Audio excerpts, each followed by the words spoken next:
Mes chers nouveaux abonnés, mes chers abonnés, mesdames, messieurs, peuple congolais, chers membres de la diaspora, individuellement et collectivement, du nord au sud, de l'est à l'ouest et au centre, tant au niveau citoyen qu'intellectuel, politique, militaire et religieux et voire spirituel.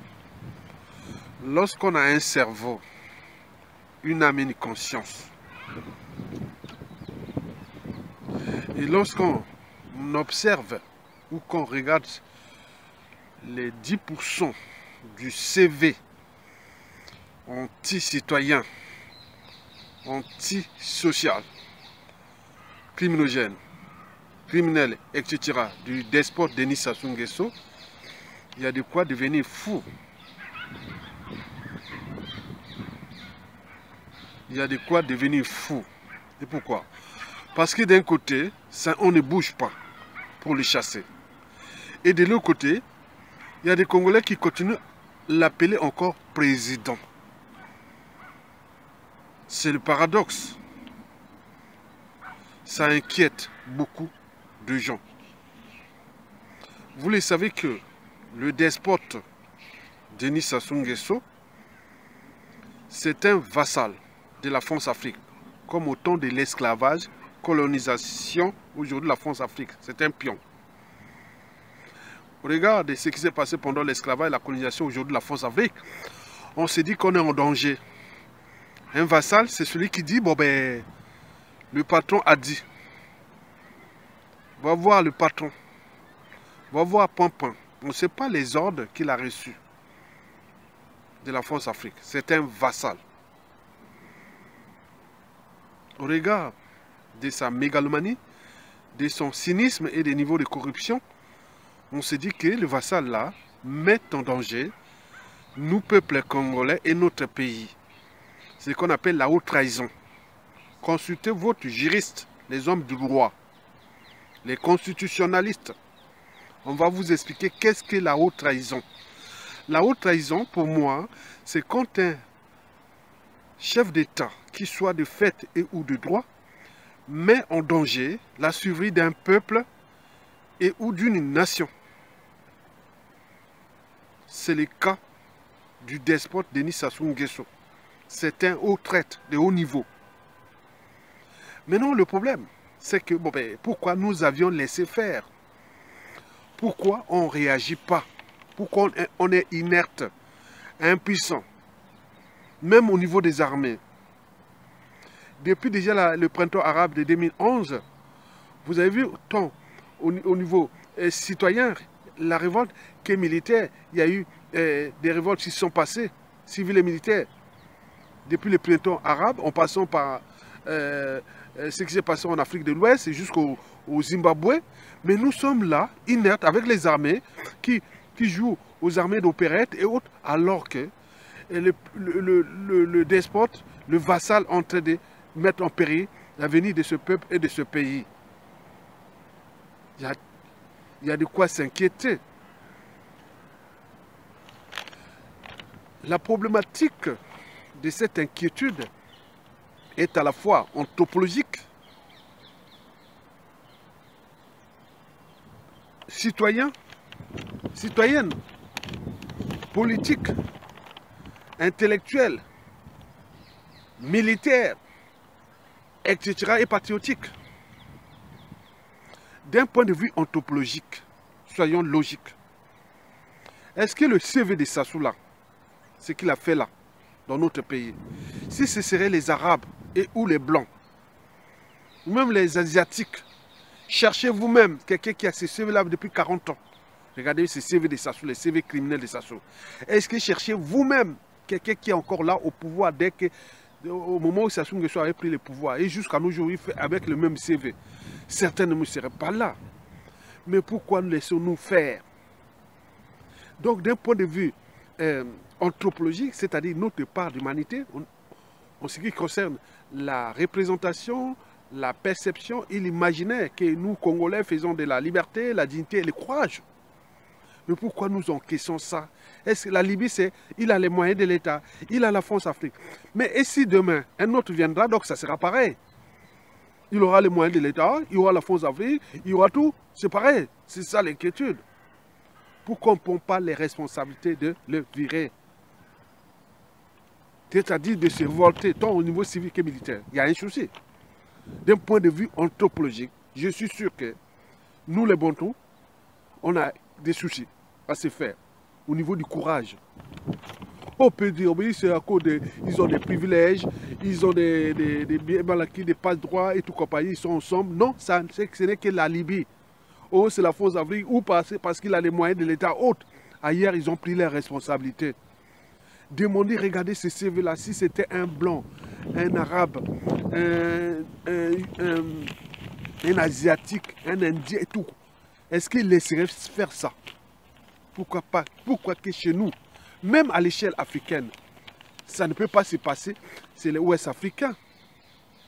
Ni en Afrique australe, c'est les Zoulous. Non, ce n'est pas possible. Mais pourquoi que chez nous? Et après Sassou Nguesso. La problématique citoyenne, mais attends, qu'est-ce qu'un citoyen? Nous sommes là en train de jouer aux amalgames nord, sud, est, ouest, la citoyenneté par appartenance et autres, alors que l'enjeu est de le dégager et de partager le pouvoir. Le nord, sud, est, ouest, les patriotes. Il n'est pas là pour jouer, on est Congolais dans le droit. Si vous avez le passeport, la nationalité, vous êtes Congolais. Ça ne sert à rien de parler de nord, sud, est, ouest. Vous devez parler de la tribu qui est pour fédérer les Congolais pour qu'on puisse les dégager. Parce que chez nous, avant d'être en politique, militaire et compagnie, on est d'avant tout d'appartenance tribale. Donc, pour motiver au niveau de votre tribu, chaque résident, chaque victime de Sassou devait mobiliser au niveau de sa tribu pour fédérer tout le monde pour qu'on les dégage, tant au niveau civil que militaire. Il n'a rien du tout. Mais après Sassou Nguesso, la citoyenneté va continuer toujours par appartenance, simplement pour les amalgames, mais pas pour agir. En attendant qu'un membre de votre clan devienne président, certainement pas. Il aura toujours les mêmes soucis. Donc tant qu'on ne résout pas les problèmes de la citoyenneté, au niveau politique, mais comment certains Congolais continuent à jouer au parti dans une dictature néocoloniale? Il n'y a pas de parti politique. Il n'y a que des forces de résistance, des dissidences, patriotes, pour qu'on les dégage, soit par la rue ou par les armes. Vous jouez au parti. Depuis 1997, les partis politiques de l'opposition, par-ci, par-là, à l'étranger, même au pays, qu'est-ce qu'ils ont donné? Donc vous avez souillé même l'image de la politique.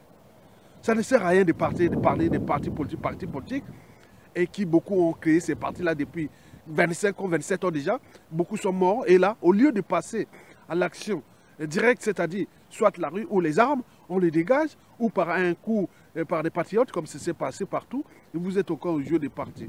En attendant, ils ont tenté de fracasser un pays et un peuple. D'un point de vue militaire, les militaires ont des fondamentaux. Défendent les territoires, les institutions, le peuple et autres.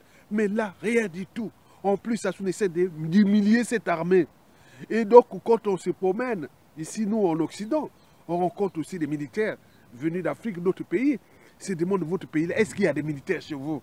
Ben oui, mais qu'est-ce qu'ils ont? Quand on entend ça, attends, beaucoup, quand des frères, des cousins, des amis et tout compagnie, des compatriotes militaires, ça devient la honte. Regardez ce que ça soit à faire, il essaie de milliers les armées là, et tout le monde là, on est là. C'est quoi cette affaire? Et donc vous devez en tenir compte de ces problématiques et de ces questionnements anthropologiques, politiques, intellectuels et autres. Du point de vue intellectuel, je n'ai fait que mon devoir. Simplement pourquoi? Parce que je pense à demain.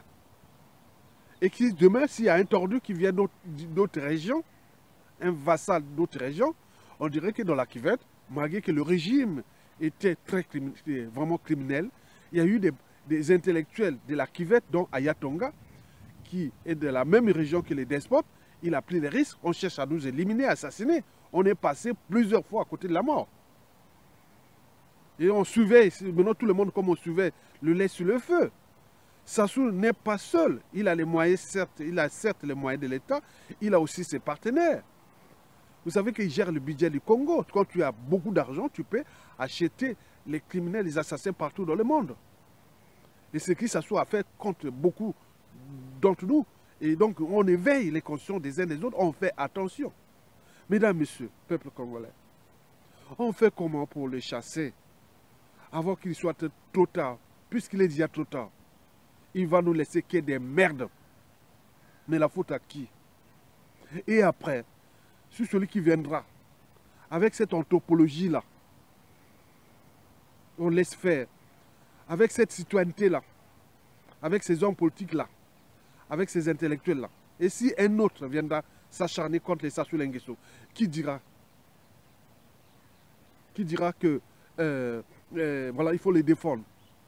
Ça sera la faute à pas de chance. D'ailleurs, beaucoup diront, oui, ils ont fait ça, maintenant c'est leur tour. C'est ça. C'est dangereux. Je l'appelle même au Sassou Nguesso. Dégagez ce monstre-là, pour que le futur, c'est le passé, le présent qu'on ignore. Pour que vous pensez déjà au futur. Mais si vous ne prenez pas conscience de nos signaux d'alerte, et il est certain que ça va se terminer très très mal contre vous, au regard de cette anthropologie congolaise. Ce sont des trouillards, des peureux, de tout ça. Ils attendent qu'on appelle, voilà, il y a un pouvoir, maintenant on vient, maintenant on va montrer que je suis député, sénateur, ministre, ambassadeur, consul, tout. Non, c'est pas ça. Prenons conscience du danger. Le pays est vendu. Et vous n'aurez que des yeux pour pleurer. Un être mortel qui n'est que de passage sur terre, il va nous laisser une merde. Et c'est déjà fait. Maintenant, il faut penser déjà à le virer pour réparer ça. Vous le savez que la presse Sassou Nguesso ne sera pas tranquille. Parce que les donneurs d'ordre de Sassou Nguesso, l'ordre occidental et France-Afrique, ne veulent pas que l'Afrique soit debout. Et donc, ils vont mettre tout ce qui est de leurs moyens, de nuisances et autres, pour qu'on soit bas. Ils regardent la Chine, la Russie et autres. Ils veulent que l'Afrique soit toujours sous la tutelle de l'Occident. Et là, l'Afrique s'éveille quelque part, en Afrique de l'Ouest et ailleurs. Et là, l'Occident est jaloux. Mais donc, il continue à maintenir les Sassou Nguesso parce qu'il savent bien que si on perd Sassou et tous ces gens-là, et on risque aussi de perdre gros à l'échelle du continental. Donc, il faut maintenir les pions, les vassals de la France-Afrique qui sont là comme... Voilà. Donc, nous, on n'a rien à foutre de l'air commune et autres. Nous, l'enjeu est d'abord de dégager Sassou Nguesso pour qu'on puisse sauver les vies et sauver un pays. Donc, il va de notre responsabilité individuelle et collective, du nord au sud, de l'est à l'ouest, tant au niveau civil, politique et militaire, religieux et spirituel, tant qu'à faire. Merci beaucoup. Je vous remercie.